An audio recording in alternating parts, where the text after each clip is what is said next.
essas questões que hoje vemos neste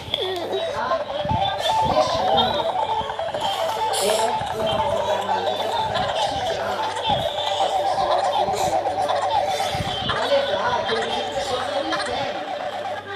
E assim, muitas pessoas se perderam. Assim, muitas pessoas na busca de que não vai dar certo. Toda vez que você se convence que já tentou tudo que...